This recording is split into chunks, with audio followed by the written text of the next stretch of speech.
আলহামদুলিল্লাহি রাব্বিল আলামিন ওয়াসসালাতু ওয়াসসালামু আলা খাতামিন নাবিয়্যিন আম্মা বা'দ ফাআউযু বিল্লাহি মিনাশ শাইতানির রাজীম বিসমিল্লাহির রাহমানির রহিম আসসালাতু ওয়াসসালামু আলাইকা ইয়া রাসূলুল্লাহ ওয়া আলা আলিকা ওয়া আসহাবিকা ইয়া হাবিবাল্লাহ আসসালাতু ওয়াসসালামু আলাইকা ইয়া নবিয়াল্লাহ ওয়া আলা আলিকা ওয়া আসহাবিকা ইয়া নূরাল্লাহ।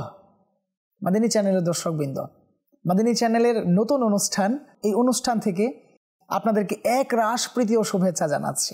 ইনশাআল্লাহুল কারীম এই অনুষ্ঠান থেকে আমরা জানতে পারবো ইসলামে মায়ের কি ফজিলত রয়েছে, মায়ের কি ভূমিকা রয়েছে, আর কারা সবচেয়ে বেশি মায়ের তাজিম করতে পেরেছে, মায়ের আনুগত্য করতে পেরেছে। এই সব কিছু ইনশাআল্লাহুল কারীম জানবো এই অনুষ্ঠানে। তো আসুন না, অনুষ্ঠান শুরু করার পূর্বেই দুরূদ শরীফ পাঠ করার কি ফজিলত এবং বরকত রয়েছে তাও জানার চেষ্টা করি।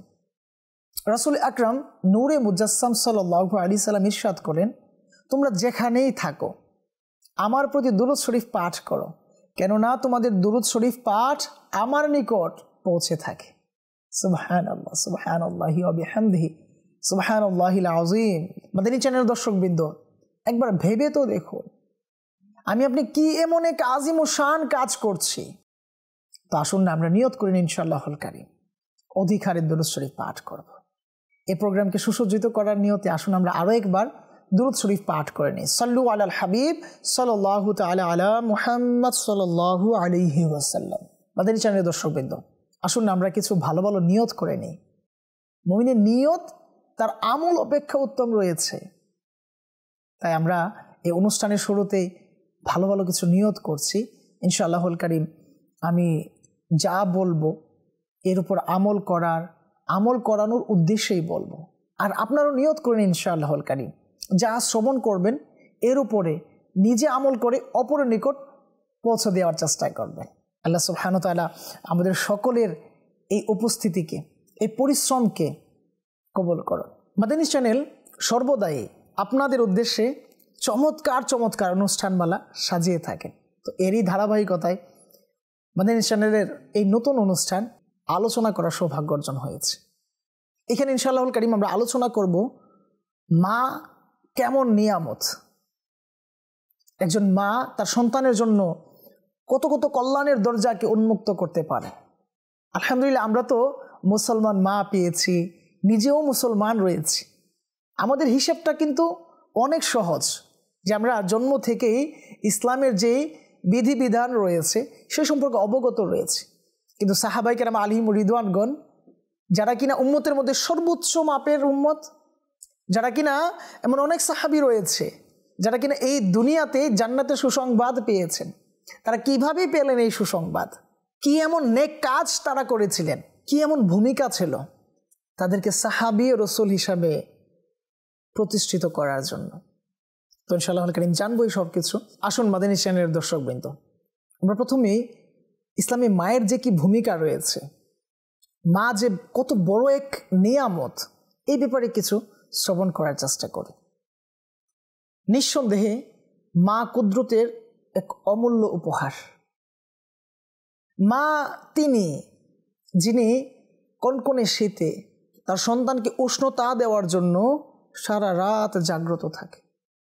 কখনো কি ভেবে দেখেছে রাত জেগে থাকা কোনো একজনকে আরাম দেওয়ার জন্য এটা কতটুকু সম্ভব? কখনো কি ভেবে দেখেছি যে কিভাবে মা তার সন্তানকে গর্ভে ধারণ করেন, কিভাবে তাকে এই দুনিয়ার আলো বাতাস দেখানোর ব্যবস্থা করে দেয়? একজন সন্তান দুনিয়াতে যত কিছুই পান না কেন, সবচেয়ে বড় নিয়ামত কিন্তু তার মাই হয়ে থাকে। সবচেয়ে বড় নিয়ামত কিন্তু তার মাই হয়ে থাকে। কিন্তু কখনো কখনো কেউ বুঝতে পারে, আর কখনো কখনো কেউ তা বুঝতে পারে না। হ্যাঁ, মা এমনই এক নিয়ামত যার ফলে জান্নাত অর্জন করা সম্ভব। মা এমনই এক নিয়ামত যার দোয়ার বদলতে আল্লাহ সুবহানাহু ওয়া তাআলার সন্তুষ্টি অর্জন করা সম্ভব। আজকে আমরা যারাই যে অবস্থানে আছি না, এর পেছনে মায়ের ভূমিকা অপরিহার্য। আপনি একটু ভেবে তো দেখুন, আপনার এই অবস্থানে আসার পিছনে মায়ের কতটুকু ভূমিকা ছিল। হয়তো আমি আপনি মায়ের ওই হক সঠিকভাবে আদায় করতে পারিনি, মাকে খুব একটা সন্তুষ্টও করতে পারিনি হয়তো, কিন্তু মা এমন এক সত্তা যে কিনা কোনো কিছুর বিনিময় ছাড়াই আমার আপনার কল্যাণ চেয়ে গিয়েছে, সেই সকাল থেকে সন্ধ্যা পর্যন্ত। আবার রাতের আধারে কান্না করে আল্লাহ তাআলার দরবারে ফরিয়াদ জানিয়েছেন যখন আমি অসুস্থ ছিলাম, যখন আমি বিপদে পতিত হয়েছিলাম, যখন চারদিক থেকে আমার ঝামেলাগুলো আমাকে গ্রাস করার জন্য উত পেতে থাকতো, তখন ওই মা আমার চারপাশে দেওয়াল হয়ে থাকতো। আজকে যার মা আছে না, সে এটা হয়তো ওরকমভাবে ফিল করতে পারবে না, কিন্তু যার এই অমূল্য সম্পদ দূরে চলে গিয়েছে সে এটা অনুভব করতে পারে। আজকাল এমনটা হয়ে যায়, সপ্তাহ 15 দিন কিংবা মাস পরে বাবা মার কল আসে যে বাবা কবে আসবেন আপনি।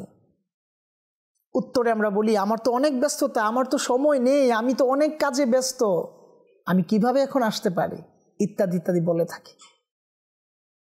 প্রিয় ভাই, এমন যেন না হয় যখন মা চলে যাবে আর তখন যেন আমি আফসোস না করি, অপেক্ষায় না থাকি যে কখন একটি কল আসবে, কখন মায়ের সুর আসবে যে সন্তান কখন আসবে বাড়িতে। তো এই সময়টা যেন না আসে, এর জন্য আমাদের উচিত মায়ের প্রতি নিজেদের যে করণীয় আছে, যে দায়িত্বটুকু রয়েছে সেটাকে সঠিকভাবে পালন করার।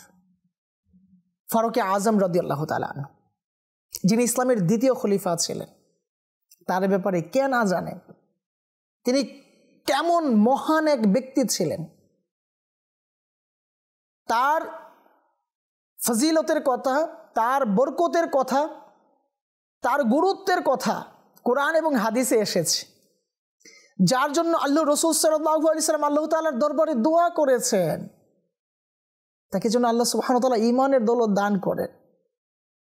তো কেমন মর্যাদাবান হলে এরকম আল্লাহ তাআলা রাসূল সাল্লাল্লাহু আলাইহি ওয়াসাল্লাম দোয়া করতে পারে। কিন্তু তার এই দ্বীন ইসলামে আসার পেছনে তার মায়ের ভূমিকা অতুলনীয় ছিল। আমরা হয়তো ওরকমভাবে পর্যালোচনা করার সুযোগ পাই না। তো আলহামদুলিল্লাহ মাদানী চ্যানেল মূলত ওই সকল অজানা তথ্যগুলোকে, ওই সকল চমৎকার এবং বাস্তব তথ্যগুলোকে সামনে নিয়ে আসার চেষ্টা করেন। প্রথমেই বলেছিলাম মা ছাড়া কোনো সন্তানের অস্তিত্ব নেই। সব কিছুর পিছনে, সন্তানের কল্যাণের পিছনে মায়ের অবদান অনস্বীকার্য। তো যখন ফারুকে আজম রাদিয়াল্লাহু তাআলা আনহু ইসলামের ছায়া থেকে দূরে ছিলেন, আমরা সবাই জানি, তখনও উনি কতটা বীরত্বের অধিকারী ছিলেন, কিন্তু জান কোরবান ওই মায়ের প্রতি। তার সন্তানকে ইসলামের শিক্ষায় শিক্ষিত করার জন্য, ইসলামের দিকে ধাবিত করার জন্য কত কৌশলই না তিনি অবলম্বন করেছেন। তো তিনি কে ছিলেন জানবো ইনশাআল্লাহুল কারীম আজকের এই প্রোগ্রামে। সাথে থাকুন আর এই অনুষ্ঠানের ফায়দাগুলো লুটতে থাকুন। সাল্লু আলাল হাবিব সাল্লাল্লাহু তাআলা আলা মুহাম্মদ সাল্লাল্লাহু আলাইহি ওয়াসাল্লাম। সাইয়েদনা ফারুকে আজম রাদিয়াল্লাহু তাআলা আনহু এর মা হানতামা বিনতে হিশাম রাদিয়াল্লাহু তাআলা আনহা একজন গর্বিত এবং শক্তিশালী মহিলা ছিলেন। তিনি ইসলামের প্রতি তার অন্তর্দৃষ্টি ও চিন্তাভাবনা নিয়ে অত্যন্ত সচেতন ছিলেন। ইসলামের দ্বিতীয় খলিফা ফারুকে আজম রাদিয়াল্লাহু তাআলা আনহু এর মায়ের ইসলামের প্রতি শ্রদ্ধা ছিল, ভালোবাসা ছিল, ইসলামের প্রতি উনি অনেক আন্তরিক ছিলেন, কিন্তু উনি আগে ইসলাম গ্রহণ করেননি। পরবর্তী সময়ে তার ছেলে ফারুকে আজম রাদিয়াল্লাহু তাআলা আনহু এর ইসলাম গ্রহণের মাধ্যমেই আল্লাহ তাআলা তার পরিবারকে সঠিক পথের সন্ধান দিয়ে দেন। আর এভাবেই মূলত তার পরিবার ইসলামের সুশীতল ছায়ায় আশ্রয় গ্রহণ করেন। ফারুকে আজম রাদিয়াল্লাহু তাআলা আনহু প্রকাশ্যভাবে প্রথমে ইসলাম গ্রহণ করেছিলেন, কিন্তু ফারুকে আজম রাদিয়াল্লাহু তাআলা আনহু এর আম্মু জান হানতামা বিনতে হিশাম রাদিয়াল্লাহু তাআলা আনহা তার ইসলাম ধর্ম গ্রহণের যে আনুষ্ঠানিকতা ছিল, ইসলামের প্রতি যে এক একটি কার্যকলাপ ছিল, এমন হয় না যে সন্তান যখন তার পরিবার থেকে কোনো কিছুর শিক্ষা পায়, তার পরিবার থেকে যখন ভালো কিছুর নির্দেশ পেয়ে যায়, তখন কিন্তু স্বভাবগতভাবে সে ওই বিষয়টার প্রতি কি হয়ে যায়, ধাবিত হয়ে যায়। ধরুন আপনার পরিবার আপনাকে সালাম দিতে শেখাচ্ছে, ধরুন আপনার পরিবার আপনাকে মুসলমানের সাথে কল্যাণের যে এক আজিমুশান সওয়াবের কাজ রয়েছে, কল্যাণের কাজ রয়েছে, তার প্রতি ধাবিত করছে। তখন আপনি আস্তে আস্তে বড় হয়ে কিন্তু ওই বিষয়টাকে আপনার জীবনে কি করে নেবেন, মানিয়ে নেবেন, প্রতিষ্ঠিত করে নেবেন। ঠিক তেমনিভাবে ফারুক আজম রাদিয়াল্লাহু তাআলা আনহুর আম্মু জান যদিও বা ইসলামে তখনও আসেননি, ইসলাম ধর্ম গ্রহণ করেননি, কিন্তু ইসলামের প্রতি তার অগাধ ভালোবাসা ছিল, আন্তরিকতা ছিল। আর ওনাদের যে বংশীয় মর্যাদা, মদিনা, তো এর বদৌলতে মূলত ফারুক আজম রাদিয়াল্লাহু তাআলা আনহুর ইসলাম ধর্ম গ্রহণ করার সুযোগ হয়ে গেল। ফারুক আজম রাদিয়াল্লাহু তাআলা আনহুর মা তখনও ইসলাম ধর্ম গ্রহণ করেননি, কিন্তু তারপরেও ইসলামের প্রতি তার আন্তরিকতা ছিল, এক ভালোবাসা ছিল। হান্তামা বিনতে হিশাম রাদিয়াল্লাহু তাআলা আনহা ইসলাম গ্রহণের পূর্বেও অনেক শক্তিশালী ছিলেন, ওনার বংশী অনেক সম্মান ছিল, অনেক ক্ষমতা ছিল তাদের, কিন্তু কখনোই ওই ক্ষমতা ইসলামের বিরোধীমূলক কাজে উনি প্রয়োগ করতেন না। ইসলামের ক্ষতি উনি চাইতেন না, ইসলামের অকল্যাণ উনি চাইতেন না। সম্ভ্রান্ত পরিবার ছিলেন তারা। কিন্তু আজকাল মাআযাল্লাহ এমন হয়ে যায়, আমার একটু শক্তি থাকলে, আমার একটু ক্ষমতা থাকলে মাআযাল্লাহ আমি কত বাজে কিছু করে ফেলি, অথচ তাদের কাছে ইসলামের দাওয়াত কিংবা তারা মুসলমান ছিলেন না তখনও, তারপরও ইসলামের বিরোধিতা করেননি। আর আজকে আমি আপনি আল্লাহু আকবার মুসলমান তো হয়েছি, আল্লাহ নবী রাসূল আরবি সাল্লাল্লাহু আলাইহি সাল্লাম এর উম্মত তো হয়েছে, কিন্তু নিজের জানা অজানা মাআযাল্লাহ কত নাজায়েজ কাজ করে যাচ্ছে, মুসলমানের সাথে কত বাজে ব্যবহার করে যাচ্ছে, মায়ের সাথে কত বাজে ব্যবহার করে যাচ্ছে। আর অপর দিকে ইসলামের প্রাথমিক যুগের কথা, তখনও তারা ইসলাম ধর্ম গ্রহণ করেননি। হান্তামা বিনতে হিশাম রাদিয়াল্লাহু তাআলা আনহার কথা বলছিলাম। ফারুক আজম রাদিয়াল্লাহু তাআলা আনহুর মা ছিলেন, উনি কেমন মহিয়সী নারী ছিলেন। এত শক্তি সামর্থ্য থাকার পরেও, এত ক্ষমতা থাকার পরেও ইসলামের বিরোধীমূলক কোনো কর্মকাণ্ডে নিজেকে কিংবা নিজের সন্তানকে জড়াতে দেননি। ইতিহাসে কিতাবে এইভাবে লিপিবদ্ধ হয়েছে যে হান্তামা বিনতে হিশাম রাদিয়াল্লাহু তাআলা আনহা তার সন্তান ফারুক আজম রাদিয়াল্লাহু তাআলা আনহু যখন ইসলাম ধর্ম গ্রহণ করে নেন, তখন পরিপূর্ণভাবে তিনি রাদিয়াল্লাহু তাআলা আনহু ইসলামের সুশীতল ছায়ায় চলে আসেন। চমৎকার এক ঘটনায় ইসলামের ইতিহাসে বিদ্যমান রয়েছে। আসলে স্বর্ণযুক্ত ছিল তখন, যখন আমার আপনার মতো মুসলমান তারা ছিলেন না। আমি আপনি আজকে চারদিকে মুসলিম যে কালচারগুলো রয়েছে, মুসলমানদের যে সংস্কৃতি রয়েছে, কানে আজানের শব্দ শুনছে, হ্যাঁ, চারপাশে ইসলামিক রীতিনীতিগুলো উপলব্ধি করছে,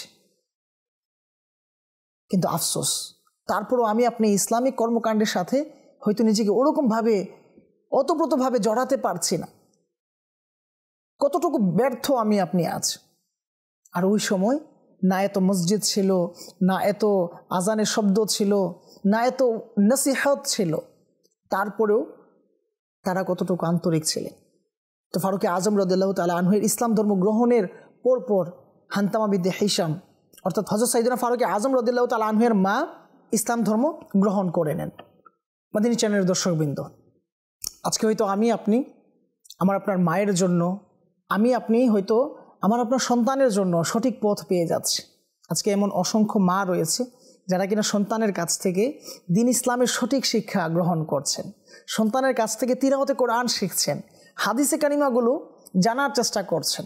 তো এই যে এক পদ্ধতি, এই পদ্ধতি পূর্বেও ছিল। পূর্বেকার সাহাবায়ে কেরাম আলাইহিম রিদওয়ানগণ তার মায়েদের কাছ থেকে ইসলামের অনন্য শিক্ষা গ্রহণ করতেন, যার বদলতে তারাও পরবর্তী সময় ইসলাম গ্রহণ করে ফেলেছেন। আবার কখনো কখনো এমনও হয়েছেন যে সন্তানের জন্য মা ইসলামের সুশীতল ছায়ায় চলে এসেছে। তো ফারুক আজম রাদিয়াল্লাহু তাআলা আনহু এবং তার মায়ের যে ঘটনা রয়েছে তা ইতিহাসে চমৎকারভাবে লিপিবদ্ধ হয়ে আছে। ফারুক আজম রাদিয়াল্লাহু তাআলা আনহুর ইসলাম ধর্ম গ্রহণের পিছনে মূলত তার মায়ের অবদানই সবচেয়ে বেশি ছিল। যখন ফারুক আজম রাদিয়াল্লাহু তাআলা আনহু অমুসলিম ছিল, তখন ওই অবস্থায় ইসলামের প্রতি তার এক অন্য চিন্তা ভাবনা ছিল।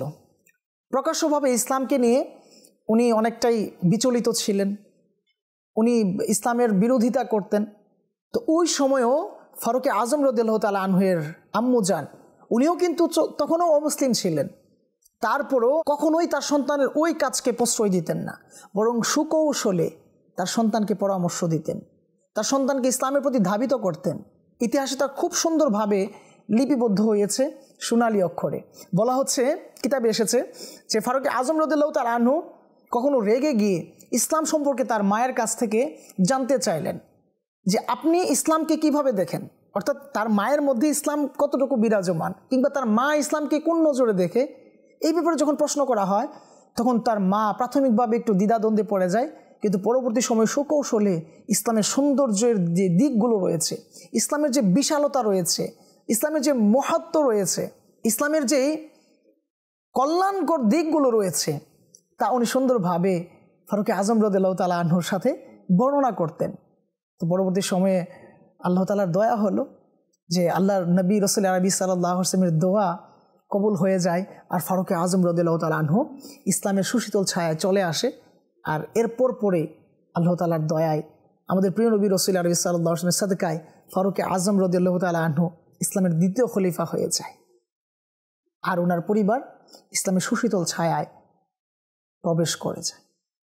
তো মা তো এমন হওয়া উচিত যে মা তার সন্তানের কল্যাণের দরজাকে উন্মুক্ত করে দিবে। সন্তান তো এমন হওয়া চায় যে সন্তান তার মায়ের জন্য কল্যাণের এক পাথেই হয়ে যাবে। সন্তান তো এমন হওয়া চায় যার বদৌলতে পিতা মাতা আত্মীয় স্বজন উপকৃত হবেন। আমরা এই হাদিস শরীফ শুনি নাই যে ওই সন্তান, যে সন্তান আলিম দ্বীন হবে, যে সন্তান হাফিজে কোরআন হবেন, সে সন্তান কাল কিয়ামতের সময়, কঠিন মুসিবতের সময় তার পিতামাতার জন্য সুপারিশ করবেন, তার বংশের জন্য, তার বংশীয় কাছের লোকদের জন্য সুপারিশ করবেন। তো আসুন আমরা নিয়ত করি ইনশাআল্লাহুল কারীম ওরকম সন্তান আমরা বানানোর চেষ্টা করব, যে সন্তান তার মায়ের হক আদায় করার জন্য ব্যস্ত থাকবেন, যে সন্তান তার মাকে ভালোবাসবেন, ইসলাম যেভাবে বলেছেন সেভাবেই তার মায়ের প্রতি আচরণ করবেন। তো এর জন্য আমাদের কাজ ইসলামের শিক্ষায় নিজে শিক্ষিত হওয়া, সন্তানদেরকেও শিক্ষিত করা। তো এই ধারাবাহিকতায় আলহামদুলিল্লাহ মাদানী চ্যানেল বরাবরই আলহামদুলিল্লাহ আপনাদের জন্য বিশেষ বিশেষ কিছু প্রোগ্রামের ব্যবস্থা করে থাকেন। তো এরই প্রেক্ষিতে মাদানী চ্যানেল এক চমৎকার অনুষ্ঠান নিয়ে এসেছে। তো ইনশাআল্লাহুল কারীম আমরা আজকে ফারুক আজম রাদিয়াল্লাহু তাআলা আনহুর পরিচিতি সম্পর্কেও একটু জানার চেষ্টা করব। সাল্লু আলাল হাবিব সাল্লাল্লাহু তাআলা আলা মুহাম্মদ সাল্লাল্লাহু আলাইহি ওয়াসাল্লাম। হযরত সাইয়েদনা ফারুক আজম রাদিয়াল্লাহু তাআলা আনহু একজন সাহাবী রাসূল ছিলেন। কেমন সাহাবী রাসূল ছিলেন? দুনিয়াতে তার নাম মুবারক ফারুক, এবং আসমানি কিতাবেও তার নাম ফারুক ছিল। আসমানি কিতাব তাওরাত শরীফে তার নাম ছিল মানতিকুল হক, অর্থাৎ যারা সত্য কথা কিংবা সত্যের উপরে কি প্রতিষ্ঠিত ছিলেন। ইনজিল শরীফে তার যথেষ্ট নাম রয়েছে, আর জান্নাতে তার নাম হবে পবিত্র প্রদীপ। আল্লাহু আকবার। তো ফারুক আজম রাদিয়াল্লাহু তাআলা আনহুর জন্মের ব্যাপারে যদি কিছু আলোচনা করি, উনি মক্কাতুল মুকাররমায় জন্মগ্রহণ করেছিলেন। তিনি 39 জন পুরুষের পরে ইসলাম ধর্ম গ্রহণ করেন। এই জন্য ফারুক আজম রাদিয়াল্লাহু তাআলা আনহুকে মুতাম্মিমুল আরবাঈন বলা হয়ে থাকে, অর্থাৎ 40 নম্বর পূর্ণকারী মুসলমান বলা হয়ে থাকে। নবী করিম সাল্লাল্লাহু আলাইহি সাল্লাম তাকে ইসলামে আসার জন্য আল্লাহর নিকট তার জন্য দোয়া করেছেন, তাই তাকে মুরাদে রসুলও বলা হয়ে থাকে। তার নেই ও ইনসাফ অগণিত, এর জন্য তাকে আদালুল আসহাব বলা হয়ে থাকে, অর্থাৎ সবচেয়ে বড় নেই পরায়ণকারী। আল্লাহু আকবার। এই হচ্ছে ফারুক আজম রাদিয়াল্লাহু তাআলা আনহু। তিনি 63 বছর এই দুনিয়ায় হায়াতে ছিলেন, তাশরিফ রেখেছিলেন। 12 বছর ধরে খিলাফতের দায়িত্ব সুন্দরভাবে পালন করেছিলেন। তার খিলাফত কাল ছিল মুসলমানদের উত্থানের স্বর্ণযুগ। তার খিলাফতের সময় মুসলমানরা সারা পৃথিবীতে বিস্তৃত ছিল, আর আল্লাহর নবী সাল্লাল্লাহু আলাইহি ওয়াসাল্লাম দোয়া করেছিলেন যে আল্লাহ সুবহানাহু ওয়া তাআলা যেন ফারুক আজম রাদিয়াল্লাহু তাআলা আনহুর মাধ্যমে দ্বীন ইসলামের সৌন্দর্যতা দান করেন। আর তাই হলো, ফারুক আজম রাদিয়াল্লাহু তাআলা আনহু ওই ব্যক্তি যিনি প্রকাশ্যে কাবা ঘরের সামনে দিন ইসলামের খিদমত করে গিয়েছেন, দিন ইসলামকে প্রচার প্রসার করে গিয়েছেন আর আহ্বান করেছেন যে কে আছো আসো দেখি ইসলামের কি করতে পারো। এমন বীর ছিলেন ফারুক আজম রাদিয়াল্লাহু তাআলা আনহু। ফারুক আজম রাদিয়াল্লাহু তাআলা আনহু এর বীরত্বের কথা আমরা আলহামদুলিল্লাহ সবাই জানি। তিনি এমন একজন সাহাবী ছিলেন, তিনি এমন একজন ন্যায়পরায়ণ শাসক ছিলেন, তিনি এমন ক্ষুধাভীরু একজন সাহাবী ছিলেন যিনি আল্লাহ তাআলার ভয়ে অধিক হারে কান্না করতেন। কিতাবে এসেছে ফারুক আজম রাদিয়াল্লাহু তাআলা আনহু জান্নাতি হওয়া সত্ত্বেও জাহান্নামকে এত স্মরণ করতেন যে আগুনের সামনে আগুনের উপরে হাত রেখে এইভাবে নিজেকে নিজে প্রশ্ন করতেন, হে খাত্তাবের পুত্র, তোমার কি এই দুনিয়ার আগুন সহ্য করার ক্ষমতা রয়েছে? আল্লাহু আকবার। যারা জান্নাতি, যারা আল্লাহর নবী সাল্লাল্লাহু আলাইহি সাল্লামের মুবারক জবান থেকে জান্নাতের সুসংবাদ পেয়েছেন, তারা এইভাবে জাহান্নামকে স্মরণ করতেন। আর আজকে আমি আপনি কতটা জাহান্নামকে স্মরণ করি, কতটুকু স্মরণ করার চেষ্টা করি? তা আসুন না আমরা সাহাবায়ে রাসূল যারা রয়েছেন তাদের মুবারক জীবনী থেকে আমরা এই সমস্ত বিষয়গুলো পর্যালোচনা করার চেষ্টা করি, নিজেদের জীবনে বাস্তবায়ন করার চেষ্টা করি। তারা কিভাবে আল্লাহর নবী সাল্লাল্লাহু আলাইহি ওয়াসাল্লামের দেখানো পথে চলেছেন, কিভাবে দ্বীন ইসলামকে আঁকড়ে ধরেছেন, কিভাবে দ্বীনের দাওয়াত দিয়েছেন, এই সব কিছু ইনশাআল্লাহুল কারীম আমরা তাদের জীবনী অধ্যয়ন করলেই পেয়ে যাব ইনশাআল্লাহ। তো কাজেই আসুন না আমরা নিয়ত করি ইনশাআল্লাহুল কারীম মাদানী চ্যানেলের সাথে থাকব। তো এই জন্য আমাদের উচিত মাদানী চ্যানেলের সাথে থাকা, কেননা মাদানী চ্যানেল প্রতিবারই চমৎকার কিছু অনুষ্ঠান আমাদেরকে উপহার দিয়ে থাকেন। তো আমরা নিয়ত করি ইনশাআল্লাহুল কারীম এই অনুষ্ঠানগুলোর সাথে থাকার চেষ্টা করব। আমরা দেখতে দেখতে অনুষ্ঠানের প্রায় শেষের দিকে চলে এসেছে। ইনশাআল্লাহুল কারীম আগামী পর্বে আবারও দেখা হবে। ততক্ষণ পর্যন্ত ভালো থাকুন, সুস্থ থাকুন, মাদানী চ্যানেলের সাথেই থাকুন। সাল্লু আলাল হাবিব সাল্লাল্লাহু তাআলা আলা মুহাম্মদ সাল্লাল্লাহু আলাইহি ওয়াসাল্লাম।